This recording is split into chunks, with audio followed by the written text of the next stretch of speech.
ఈ కల్తీ నెయ్యి అంశానికి సంబంధించి నేరుగా ముఖ్యమంత్రి స్థానంలో ఉన్న వ్యక్తి బయటకు తీసుకొచ్చిన తర్వాత ఆ రోజు ప్రపంచవ్యాప్తంగా ఉన్న కోట్లాది మంది హిందువుల యొక్క మనోభావాలు దెబ్బతిన్నాయి.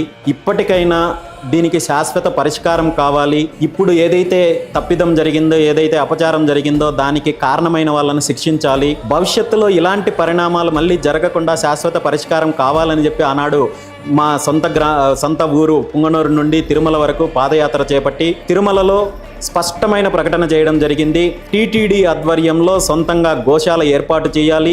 దానికి 1000 ఆవులు నేను సొంతంగా ఉచితంగా నా బాధ్యతగా ఇవ్వడంతో పాటు దేశవ్యాప్తంగా ఉన్న స్వామివారి భక్తుల ద్వారా 1,00,000 గోవులను సమకూర్చే బాధ్యత నేనే తీసుకుంటాను.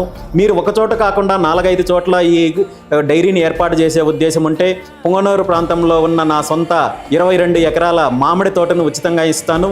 అదేవిధంగా రాష్ట్ర వ్యాప్తంగా మీరు ఎక్కడెక్కడైతే డైరీని నిర్మించి తలబెట్టారో అక్కడ కావాల్సిన భూమిని సేకరించే బాధ్యత దాతల ద్వారా నేనే తీసుకుంటానని చెప్పి ప్రపోజల్ ఇవ్వడం జరిగింది. టీటీడీ యాజమాన్యానికి కావచ్చు, ముఖ్యమంత్రి గారికి కావచ్చు అనేక సార్లు లెటర్ రాయడం జరిగింది. కానీ ఈ 14 నెలల కాలంలో తెలుగుదేశం పార్టీ ఒక పక్క, వైఎస్ఆర్ కాంగ్రెస్ పార్టీ ఒక పక్క ఈ కల్తీ నెయ్యి అంశాన్ని దేవుడి కోణంలోనో లేదా అపచార కోణంలోనో కాకుండా, పరిష్కార కోణంలో కాకుండా కేవలం రాజకీయం కోసము ఒకరి మీద ఒకరు ఆరోపణలు చేసుకుంటూ ఇదొక రాజకీయ అంశంగా తీసుకోవడం అనేది చాలా దురదృష్టకరమైన అంశము.